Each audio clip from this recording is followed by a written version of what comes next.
Hello दोस्तों, welcome to Adda 24/7 regulatory bodies and SO channel. I am your Veer, I am here with finance talk with Veer sir. आज जो है हमारी पहली video है और बहुत ही ज्यादा इंटरेस्टिंग टॉपिक मैं आप लोग के लिए ले आया हूं।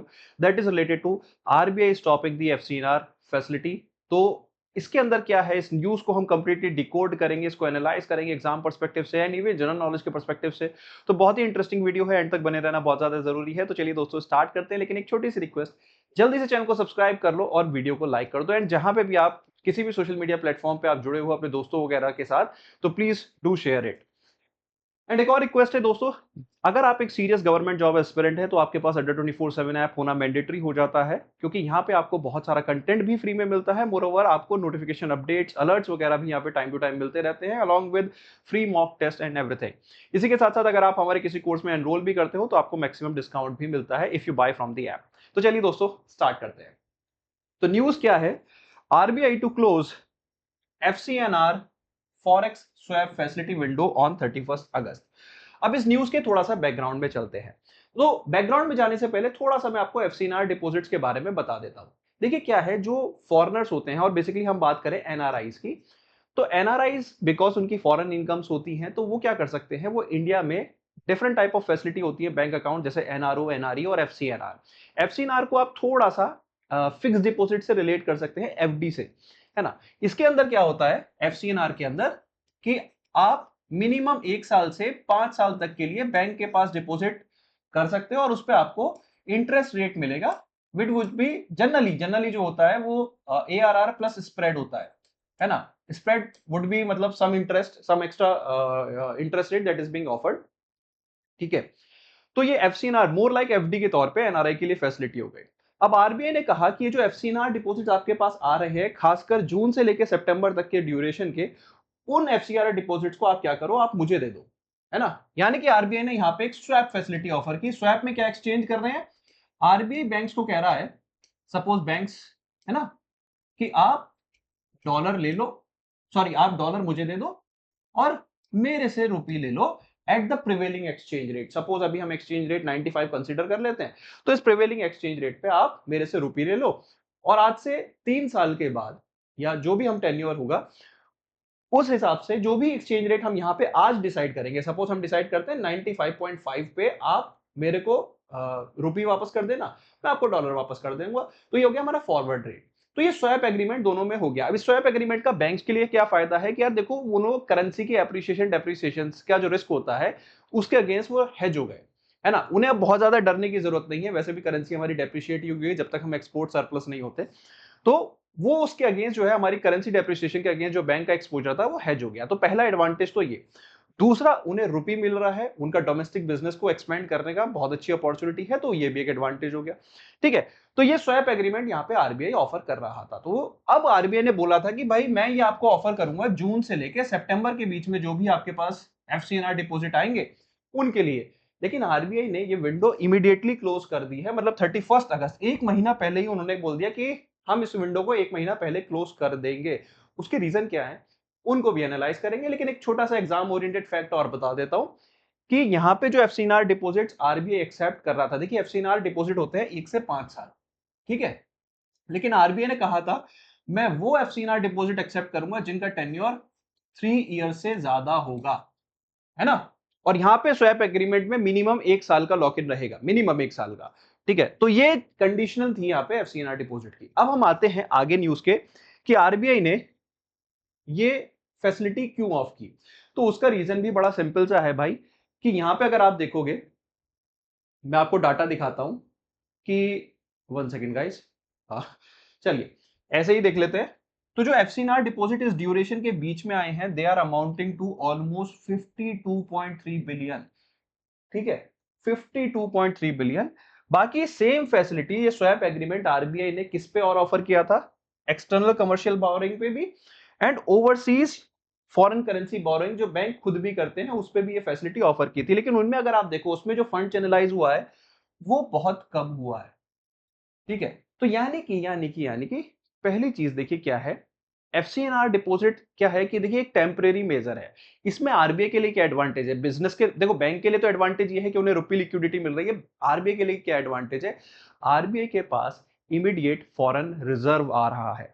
है ना। आपको अभी मैंने एक शॉर्ट भी बनाया था, है ना, which was important banking finance current affair. तो अगर आपको एक बैंकिंग एस्पिरेंट हो तो ये शॉर्ट्स फॉलो करना आप लोगों के लिए मैंडेटरी है दोस्तों। इसी में मैंने आपको बताया था कि अगस्त 7 को जो हमारा फॉरेक्स रिजर्व का जो रिपोर्ट आई है उसमें it has cross 707 billion USD. और उसका सबसे बड़ा रीजन जो शार्प राइज हुआ है उसका सबसे बड़ा रीजन ये डिपॉजिट्स ही है। ठीक है, तो आरबीआई के लिए तो ये बेनिफिट है, लेकिन आरबीआई एफसीएनआर को क्यों स्टॉप कर रहा है, जबकि उसने बोला है कि एक्सटर्नल कमर्शियल बोरोइंग और ओवरसीज फॉरेन करेंसी बोरोइंग जो बैंक खुद करेंगे उस पे कोई स्टॉप नहीं है। वो उनके लिए हम स्वैप फैसिलिटी ऑफर करेंगे, कब तक, दिसंबर तक। यहां पे इन्होंने आई थिंक मैंने फैक्ट डाला है कि नहीं डाला, but they will be offering this facility till December to these two type of borrowings. अब यहां पे हमें ये तीनों बोरोइंग समझनी पड़ेंगे एंड दैट्स ऑल, है ना। कहानी बड़ी सिंपल सी है। तो एक चीज यहां पे समझते हैं, देखिए एफसीएनआर डिपॉजिट्स में आपको समझा चुका,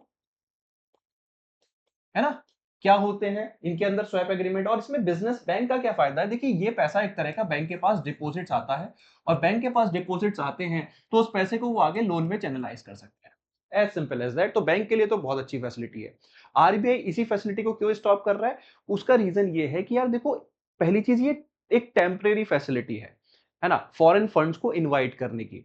और फॉरेन फंड्स को जब हम इनवाइट कर रहे हैं तो आप देखो तीन में से सबसे ज्यादा फंड किसमें चैनलाइज हुए हैं, इसी एफसीएनआर डिपॉजिट्स के अंदर।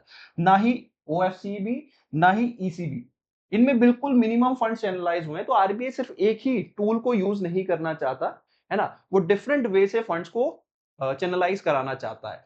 ठीक है, तो that's why they have stop this. मतलब क्या है कि एक ही चीज से फिर क्या है, ओवर हीटिंग भी हो जाती है बिजनेस में, अगर आप फाइनेंस में टर्म समझते हो, ओवर हीटिंग या over exposure. So that is the thing, है ना। तो दिस इज द रीजन। अब यहां पे अगर हम बात करें, ये जो हमारे एक्सटर्नल कमर्शियल बोरोइंग है ये क्या है, और ओवरसीज फॉरेन करेंसी बोरोइंग जो बैंक करते हैं ये क्या है। आई थिंक एफसीएनआर में आपको समझा चुका है, ये और समझ लेते हैं।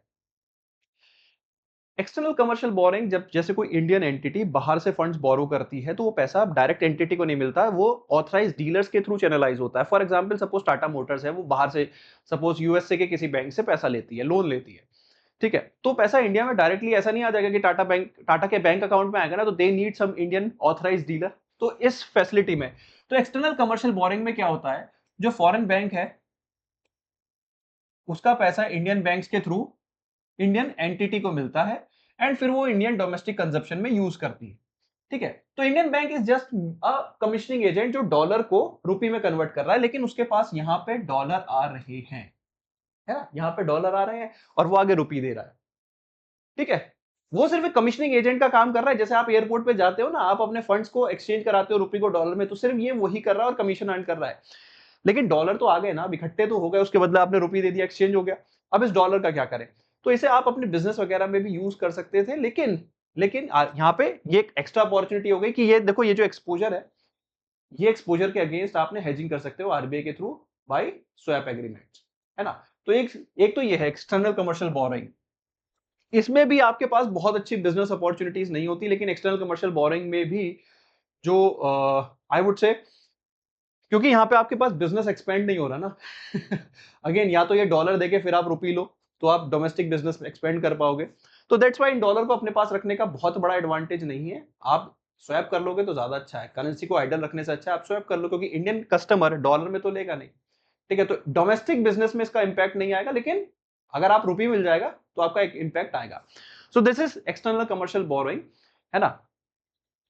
ओवरसीज फॉरेन बोरोइंग क्या होती है, यहां पे फॉरेन प्लेयर से इंडियन बैंक्स खुद डायरेक्टली बोरो करते हैं, है ना, डॉलर वगैरह। ठीक है, दोनों मतलब खुद ही बोरो करते हैं और फिर उस फंड्स को आगे लोन में चैनलाइज करते हैं। तो ये वाली जो बोरोइंग है, जो बैंक्स खुद से बोरो कर रहे हैं, ये भी बिजनेस एक्सपेंशन के लिए बहुत इंपॉर्टेंट है। लेकिन इसमें भी जब आपके पास डॉलर ज्यादा हो जाते हैं, सपोज आपने बोरोइंग कर ली, अब आप आगे अगर आप उस डॉलर को रुपये में यूज करना चाहते हो, ठीक है, तो आप क्या कर सकते हो, आप आरबीआई के साथ स्वैप कर सकते हो।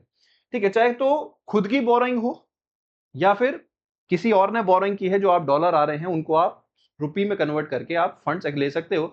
लेकिन इसमें भी एक पॉइंट ये है कि जो एक्सटर्नल कमर्शियल बोरोइंग है उनका टेन्योर भी 3 साल से ज्यादा का मिनिमम होना चाहिए, मैक्सिमम 5 साल तक, है ना। इन दोनों के केस में जो स्वैप एग्रीमेंट आप कर सकते हो वो मैक्सिमम 5 ईयर के लिए कर सकते हो विद आरबीआई। मतलब 5 साल के लिए करेंसी का हेजिंग कंप्लीट।